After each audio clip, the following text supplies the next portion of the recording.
हाय दोस्तों, RPSC GK में आपका हार्दिक स्वागत है।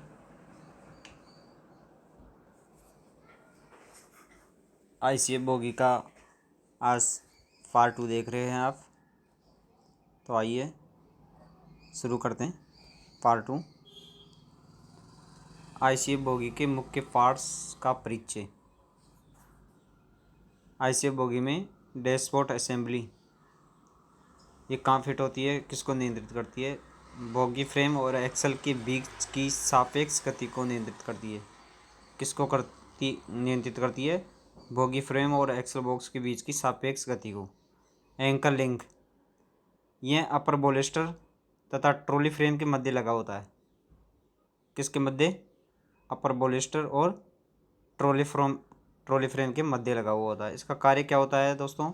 इसका कार्य होता है ट्रैक्टिव तथा ब्रेकिंग फोर्स को बोलेस्टर से ट्रॉली फ्रेम या ट्रॉली फ्रेम से बोलेस्टर पर पारेषित करना। क्या करना? पारेषित करना। सेंट्रीफ्यूज का कार्य, इसका कार्य केवल ट्रैक्टिव खिंचाववाद एवं ब्रेकिंग पर फोर्स को बोलेस्टर बीम तथा एंकर लिंक के द्वारा ट्रॉली फ्रेम पर स्थानांतरित करना होता है। किसके द्वारा? ट्रैक्टिव खिंचाववाद तथा ब्रेकिंग फोर्स को बोलेस्टर बीम तथा एंकर लिंक के द्वारा, किसके द्वारा? बोलेस्टर बीम तथा एंकर लिंक के द्वारा ट्रॉली फ्रेम पर स्थानांतरित करना होता है तथा ट्रॉली को घूमने के लिए केंद्र का काम करना होता है।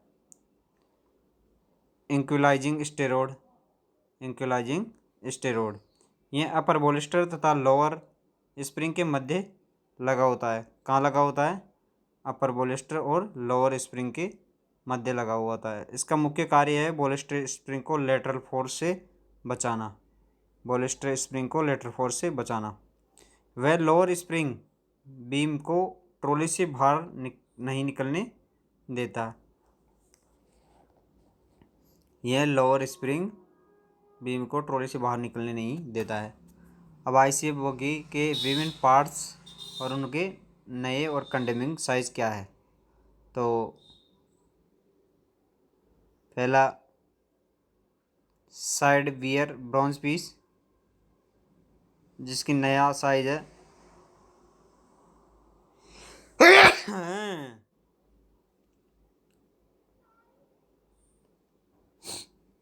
साइड वियर ब्रॉन्ज पीस, जिसका नया साइज है 45 mm और मेल एक्सप्रेस में इसमें कंडेमिंग साइज 42 mm और हाई स्पीड में 43.5 mm।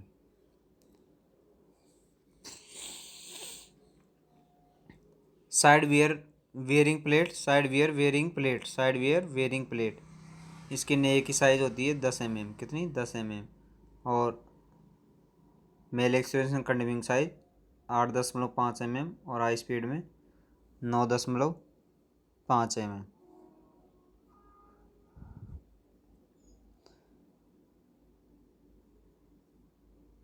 बीएस हैंगर पिन का व्यास नए की साइज है 37 mm। कितनी? 37 mm।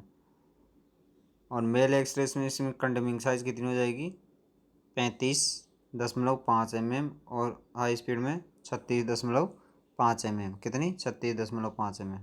और बीएसएस हैंगर की अंदरूनी लंबाई, अभी अंदरूनी लंबाई जो नया बीएसएस हैंगर होता है उसकी अंदरूनी लंबाई होती है 384 mm। मेल एक्सप्रेस में इसकी कंडेमिंग साइज हो जाएगी 387, यानी वो अंदर से घिस जाएगा और उसकी लंबाई बढ़ जाएगी 387 mm तक हो जाएगी, तो वो कंडम हो जाएगा। हाई स्पीड में ये 386 रहता है। बीएसएस हैंगर ब्लॉक नया 9.5 mm का होता है और मेल एक्सटेंशन कंडम 8 mm पे हो जाता है और हाई स्पीड में 8.5 mm पे कंडम हो जाता है।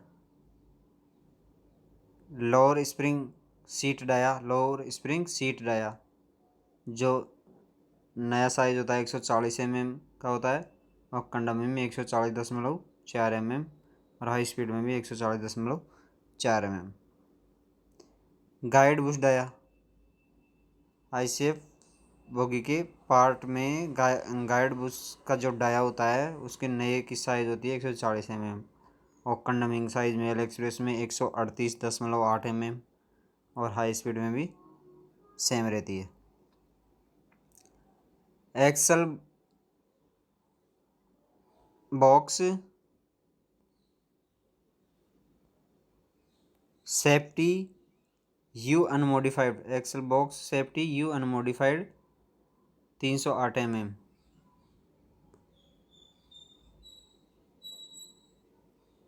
Axle box safety U modified 324 mm। Lower spring seat 190 mm unmodified, और मॉडिफाइड 215 mm होती है। एक्सल बॉक्स सेफ्टी यू तथा लक के बीच न्यूनतम clearance, axle box safety U तथा लक के बीच न्यूनतम क्लियरेंस कितना होता है 40 mm, कितना 40 mm। और डैशबोर्ड में जो डैशबोर्ड है उसमें गाइड गैप के ऊपर ऑयल की हाइट कितनी 40 mm, कितनी 40 mm। साइड वियर में ऑयल की मात्रा बोगी में जो साइड वियर है उसमें ऑयल की मात्रा 2.5 लीटर।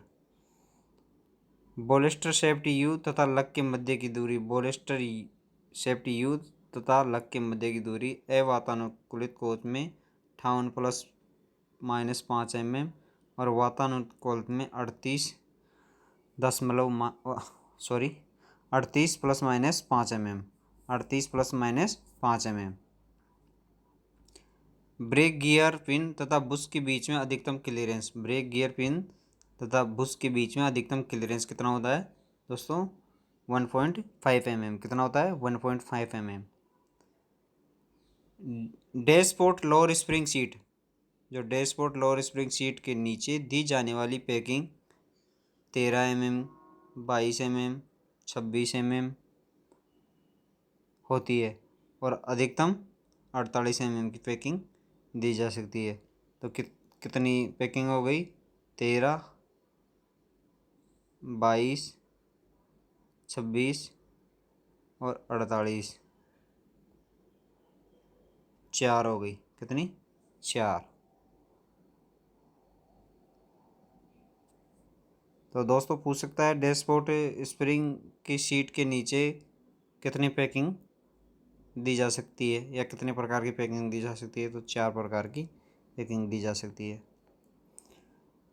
अब आईसीएफ बोगी का ट्रैक्टिव फोर्स ट्रांसमिशन जो किस प्रकार होता है, इंजन से फोर्स चालू होता है तो स्क्रू कपलिंग पे आएगा, स्क्रू कपलिंग से बॉडी से centrifuge, upper bolster, anchor link, trolley, dashboard guide, axle box, roller bearing और व्हील। कैसा है दोस्तों, इंजन,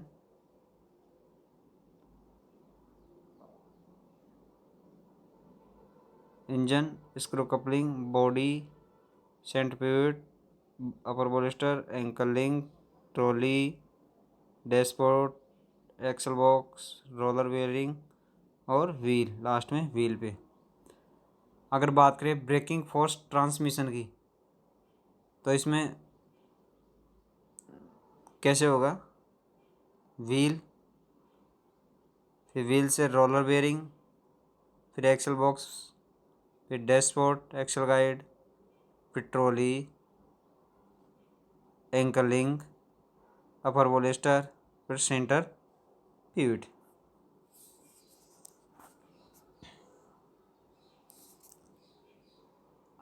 अब आता है लोड डिस्ट्रीब्यूशन।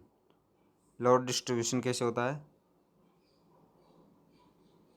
सर्वप्रथम side barrier side loading 2 point loading होती है, उसके बाद बोलेस्टर,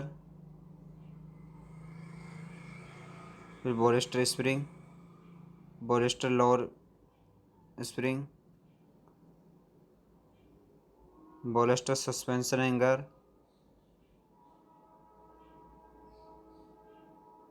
बोलेस्टर suspension stone, stone pin, trolley frame, dashboard spring, axle box, axle journal, wheel और ट्रैक। इस प्रकार लोड ट्रांस डिस्ट्रीब्यूशन होता है। पहले साइड बैरियर पर आएगा, फिर बोलेस्टर पर आएगा, फिर बोलेस्टर स्प्रिंग पे आएगा, फिर बोलेस्टर लोअर स्प्रिंग बीम पे आएगा, फिर बोलेस्टर सस्पेंशन हैंगर पर आएगा, फिर बोलेस्टर सस्पेंशन स्टोन पे आएगा, फिर स्टोन पिन पे आएगा, फिर ट्रॉली फ्रेम पे आएगा लोड, फिर डैशबोर्ड स्प्रिंग पे आएगा, फिर एक्सल बॉक्स पे आएगा, फिर एक्सल जनरल पे आएगा, फिर व्हील पे आएगा और फिर ट्रैक पे आएगा।